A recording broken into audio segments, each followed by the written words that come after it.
सीधे सीधे कैंडिडेट आपने बनाकर घोषित कर दिया साहब। तो आपके जूनियर्स क्या कर रहे हैं? आखिर में यहाँ तक हथियार डाल दिया हम लोगों ने कि आप जिसको कहिएगा आप चुनिए, लेकिन सलाह और मशवरा लीजिए तौसीफ साहब को छोड़कर। आइए बहस कर लेना वो हमसे, वो बहस कर लेंगे। आप 17 साल रहे ना नेहरू कॉलेज में, कितनी फैकल्टीज़ की पढ़ाइयाँ होती है और कितनी फैकल्टीज़ की और होनी चाहिए थी। साइंस में कितने सब्जेक्ट होते हैं, आए ना वो हमसे बहस करें ना। यहाँ से वहाँ तक जो अंगूठियाँ, मैं उनको कहूँगा कि वो जो पहने ना, झुमका पहने हैं, उनको शर्म नहीं आ रही थी कि आप एक ऐसे आदमी से हाथ मिलाने के लिए जा रहे थे जो मायनाज पूरी दुनिया में है। बैरिस्टर असदुद्दीन ओवैसी साहब उनसे हाथ मिला रहे थे। ओवैसी कह रहे थे कि हम यहाँ नेता पैदा करने आए हैं, तो घुमा फिरा क्या कहेंगे? वो नेता दूसरे का लेकर के हमको थोपने आए हैं। हम तो नेता पैदा कर चुके। अरे मासूम राजा जैसा सैकड़ों पैदा कर चुके। आपको दलालों की गिनती में नाम आएगा। हाँ मैं मानता हूँ, मैं आज भी मानता हूँ अख्तर उल साहब को। मैं कह रहा हूँ, मैं उनकी इज्जत करता हूँ दिल से। मैं यहाँ से दिल करता हूँ, इज्जत करता हूँ। मैं दूसरों की तरह बहुत ज़्यादा उनके पर कोई लांछन या इल्ज़ाम नहीं लगा सकता, लेकिन आपको सोचना पड़ेगा कि आपने ईमानदार कार्यकर्ता को आज खोया है। जय हिंद दोस्तों, फिलहाल हम मौजूद हैं बहादुरगंज में।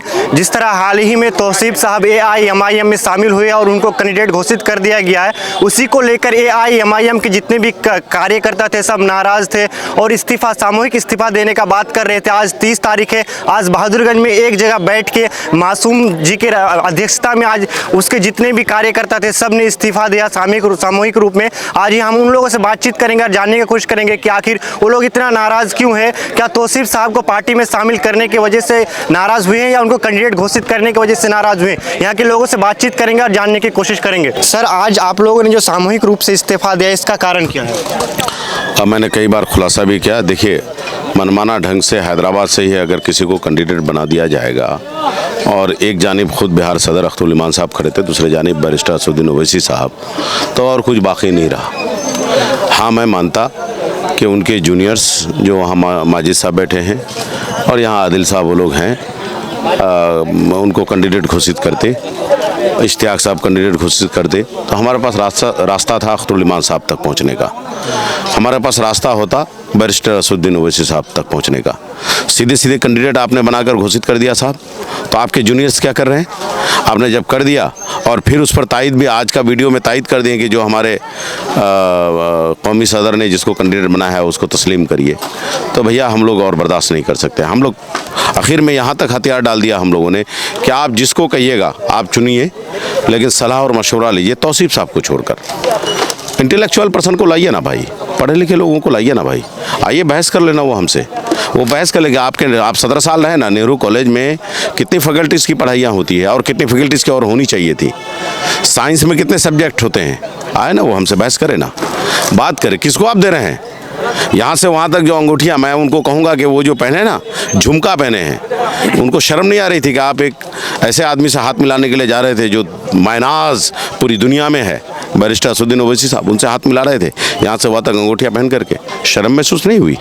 ज़रा समझने की बात है कि किस तरह के लोगों को फिर से हम लोग दोबारा चुनने के लिए या यहाँ के लोगों को मजबूर किया जा रहा है।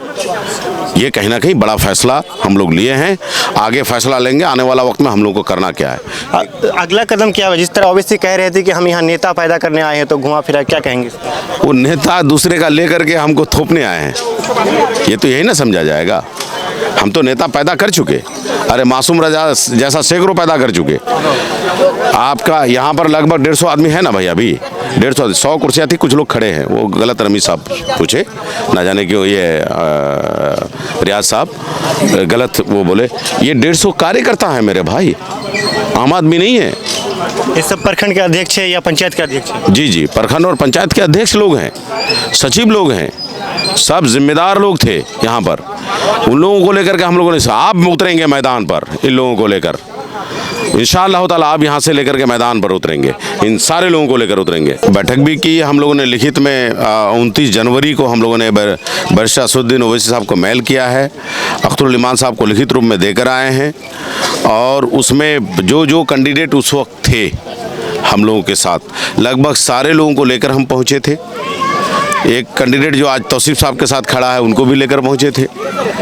तौसीफ साहब ने कौन सी नब्ज़ उनकी दवा दी, आज जो उनके पीछे पीछे दुम हिलाकर वो फिर रहे हैं, ये दुनिया जान रही है।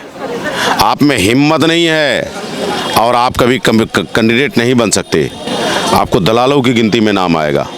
हाँ मैं मानता हूँ, मैं आज भी मानता हूँ अख्तर उल साहब को। मैं कह रहा हूँ, मैं उनकी इज़्ज़त करता हूँ दिल से। मैं यहाँ से दिल करता हूँ, इज़्ज़त करता हूँ। मैं दूसरों की तरह बहुत ज़्यादा उनके पर कोई लांछन या इल्ज़ाम नहीं लगा सकता। लेकिन आपको सोचना पड़ेगा कि आपने ईमानदार कार्यकर्ता को आज खोया है। क्या मासूम रजा का अगला कदम क्या, किसी पार्टी ज्वाइन करेंगे या निर्दलीय चुनाव? ये फैसला कुछ हमारे जो गार्जियन लोग हैं उन्होंने बड़ी सोच समझ करके लेने के लिए कहा है। उन्होंने कहा कि आपके लिए हम सब लोग देख रहे हैं, कई मुखिया हैं, कई उलमा हैं, कई हमारे मुस्लिम तंजीमों के जो मालिक हैं, उन लोगों ने कहा कि मासूम आज फैसला ना लेना। हम लोग एक बैनर का नाम सोचकर भी आए थे जो आज एक महाज का नाम का ऐलान कर दे, लेकिन हमारे गार्जियन हजरात ने जो फैसला लिया कि नहीं, आप लोगों के साथ हम लोग भी खड़े होंगे आगामी तारीख में, और आने वाला वक्त में फिर आपको कोई फैसला लेना है। तो मैंने कहा कि भैया मैं तो जैसा आप लोग कहिएगा, मैं कार्यकर्ता था, हूँ, रहूँगा। आप लोग कहिएगा एमएलए के रूप में कार्यकर्ता रहो तो एमएलए के रूप में, आप कहिएगा किसी और के साथ आपको सपोर्ट करना है तो कर देंगे। लेकिन ये कहीं ना कहीं मामला या कि हम में से किसी को अगर आप खड़ा करने का कहते हैं तो किया जाएगा, ये मैंने उन लोगों पर छोड़ा है। चलिए, बहुत बहुत धन्यवाद आपका।